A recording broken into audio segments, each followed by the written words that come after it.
Assalamualaikum warahmatullahi wabarakatuh, sahabat Kemenak yang dirahmatin Allah. Tetap semangat dan terus berusaha. Kita akan lanjutkan video kita untuk materi pertanyaan-pertanyaan ketika SKB wawancara. Dan ini adalah bagian yang kedua, yaitu tentang keberagamaan dan nasionalisme. Nah, kira-kira apa saja pertanyaan-pertanyaan yang akan muncul nantinya? Nah, berikut ini saya akan mengulas beberapa pertanyaan-pertanyaan berikut jawabannya.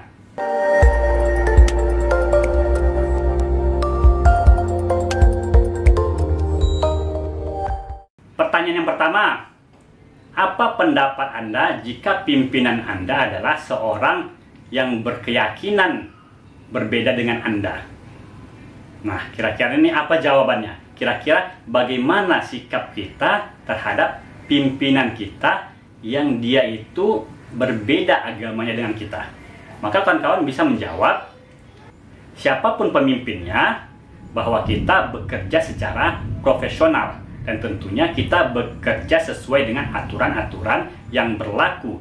Karena siapapun pimpinannya, yang terpenting adalah kinerja kita itu adalah sebagai ASN sesuai dengan job desk kita masing-masing dan sesuai dengan aturan-aturan yang berlaku. Nah, jadi kita di sini tidak akan melihat apakah pimpinan kita itu agama sama dengan kita atau tidak. Yang terpenting perintah-perintah ataupun kerja-kerja kita itu sesuai dengan undang-undang ataupun job desk kita masing-masing. Nah, di sini kita dilihat profesionalisme kita dalam bekerja. Jadi tidak mengandalkan misalnya emosional atau egoisme kita, tapi berdasarkan job desk dan aturan-aturan yang berlaku. Kemudian pertanyaan kedua adalah, bagaimana pendapat Anda jika minoritas yang berbeda keyakinan dengan Anda ingin mendirikan rumah ibadah dan Anda sebagai ASN yang bertugas untuk memberikan izin, bagaimana Anda menyikapinya? Nah, dalam hal ini kawan-kawan misalnya bisa menjawab bahwa seperti tadi pertanyaan pertama, bahwa kita bekerja sebagai ASN sesuai dengan undang-undang ataupun sesuai dengan peraturan-peraturan yang berlaku. Dalam contoh kasus ini, jika ada yang ingin mendirikan rumah ibadah, maka tentu saja syarat-syarat untuk membangun rumah ibadah itu sudah diatur. Nah, maka gunakanlah aturan itu. Nah, di sini kita tidak bisa mengiyakan dan tidak bisa juga mencegah bahwa segala pembangunan itu ada aturannya. Nah, begitu juga misalnya bahkan membangun rumah sendiri pun ada aturannya, apalagi rumah ibadah. Nah, jadi kita bersikap profesional sebagai ASN. Tidak, kalau dia sama keyakinan agama kita, lalu kita melanggar aturan-aturan. Nah, ini tidak boleh. Ataupun kalau juga ada yang minoritas yang di luar keyakinan kita, lalu kita menyulitkan. Tidak, tapi sesuai dengan aturan-aturan yang sudah ditetapkan. Yang ketiga, apa sikap Anda jika ada dalam kelompok masyarakat orang yang beraliran sesat? Nah, untuk hal ini kita bisa menjawab. Adapun tindakan untuk misalnya pelaku-pelaku ataupun orang-orang yang dianggap beraliran sesat, maka hal ini sebagai warga negara, apalagi sebagai ASN, kita tidak dibenarkan bertindak secara pribadi.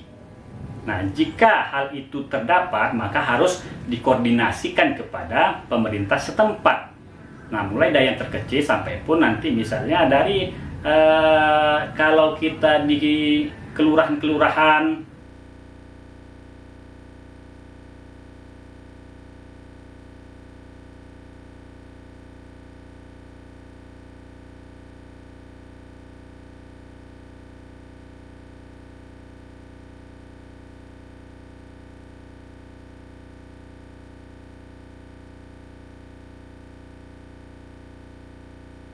jadi haruslah bersikap bijak bahwa segala persoalan itu kan ada aturan-aturannya, bisa dibicarakan. Jadi sangat dilarang sekali kalau kita berbuat sesuka hati ataupun tindak secara pribadi-pribadi. Yang terpenting harus ada koordinasi terlebih dahulu. Kemudian pertanyaan keempat, bagaimana sikap Anda terhadap terorisme?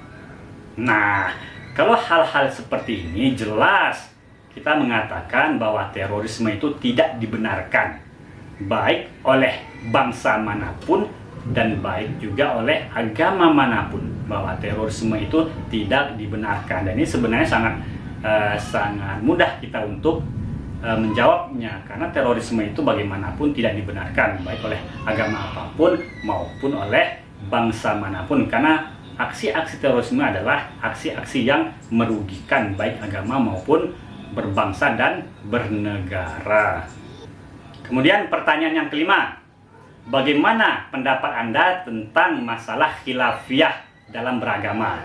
Nah, masalah khilafiyah itu adalah masalah-masalah perbedaan-perbedaan dalam keberagamaan. Misalnya, kalau ada orang sholatnya mungkin pakai bersedekap, atau dia tidak bersedekap, atau bacaannya memakai kunut atau tidak. Nah, bagaimana pendapat Anda tentang hal ini? Maka dalam hal ini Anda bisa menjawab, apapun itu perbedaannya, maka kita sebagai umat beragama dipersilahkan saja mengamalkan apa yang kita yakini. Mungkin kawan kita yang berbeda dengan kita memakai dalil yang ini, kita memakai dalil yang ini. Yang terpenting persoalan-persoalan khilafiyah ini juga sudah diatur di dalam Islam, karena boleh-boleh saja. Nah, karena sebagian orang lebih mengutamakan dalil ini dan bagian yang lain lebih mengutamakan dalil yang itu. Jadi persoalan khilafiyah tidak boleh menyebabkan adanya gesekan sosial, apalagi hal-hal yang membuat perpecahan, karena hal ini tidak dibenarkan bahkan oleh Islam itu sendiri. Permasalahan masalah khilafiyah itu adalah permasalahan yang biasa dan sering terjadi, karena imam-imam terdahulu juga berbeda pendapat. Yang terpenting mereka memiliki dalilnya masing-masing, dan hal ini perlu kita berlapang dada. Kemudian pertanyaan berikutnya adalah, nah ini pertanyaan prediksi. Nah, untuk sekarang ini adalah di zaman pandemi. Nah, pertanyaannya misalnya, apa pendapat Anda jika Anda beribadah sendiri di rumah, tidak berjamaah? Nah, kira-kira apa jawaban yang harus kita berikan?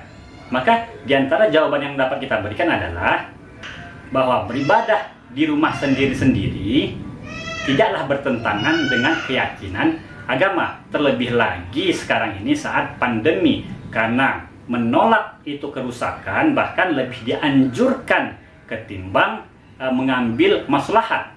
Darul mafasid muqaddamun ala jalbil masolih, bahwa mencegah kerusakan itu lebih diutamakan dibandingkan kita mengambil maslahat. Dan terlebih lagi kalau ini menyangkut masalah nyawa, masalah penyakit, bahkan untuk banjir sendiri pun bisa itu menjadi rukhsah, misalnya kita tidak ke masjid.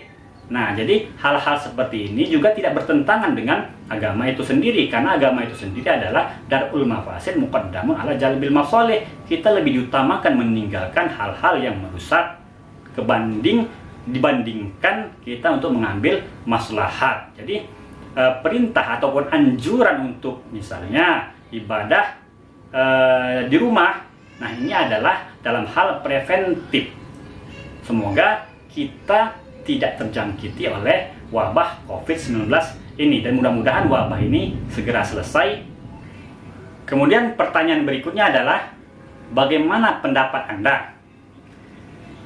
Seperti kata orang bahwa sholat Jumat 3 kali berturut-turut maka dihukumin kafir. Nah, sementara sekarang ini zaman pandemi yang diharuskan Anda berdiam diri. Nah, bagaimana menurut Anda? Nah, lagi-lagi hal ini bisa kita jawab bahwa darul mafasid muqaddamun ala jalbil masalih. Kemudian bahwa ini adalah hal-hal darurat. Nah, persoalan kafir tadi bukan berarti bahwa kafir, makna kafir di sini keluar dari agama. Dan tentu saja makna kafir tadi juga itu berkaitan dengan kalau kita melalaikan. Dan ini kan kita tidak melalaikan karena adanya sebuah darurat. Bahkan dalam keadaan-keadaan darurat, hal-hal yang tidak dibenarkan bahkan boleh dibenarkan dalam artian preventif. Nah, jadi tidak sholat 3 kali karena dalam rangka kita ingin menghindari kemudorotan. Nah, jadi menghindari kemudorotan itu juga merupakan perintah dari agama. Lalu pertanyaan berikutnya adalah, di dalam Al-Quran ada surat yang mengatakan, wa man lam yahkum bima anzalallah faulaika humul kafirun. Siapa yang tidak berhukum dengan hukum Allah, maka dia adalah kafir. Nah, ini agak susah kita ini.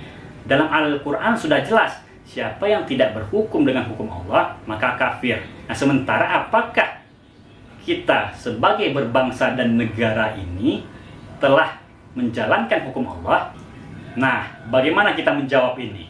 Karena ini sangat terkait juga dengan hukum-hukum yang ada di Indonesia. Bagaimana kita menjawab? Karena jelas dalam Al-Quran tadi dikatakan, siapa yang tidak berhukum dengan hukum Allah, maka dia kafir. Nah, apakah kita semua ini kafir? Apakah ASN-ASN ini sudah tidak berhukum dengan hukum Allah? Bagaimana kita menjawabnya ini? Nah, untuk menjawab ini, kita akan lanjutkan dalam video berikutnya. Jangan kemana-mana, kalian akan terus pantau channel kita ini. Mudah-mudahan kita, kawan-kawan SKB Kemenang ini, lulus dan dimudahkan oleh Allah. Dan lagi-lagi tetap berusaha, semangat, dan tentu juga jangan lupa berdoa. Demikian, Assalamualaikum warahmatullahi wabarakatuh.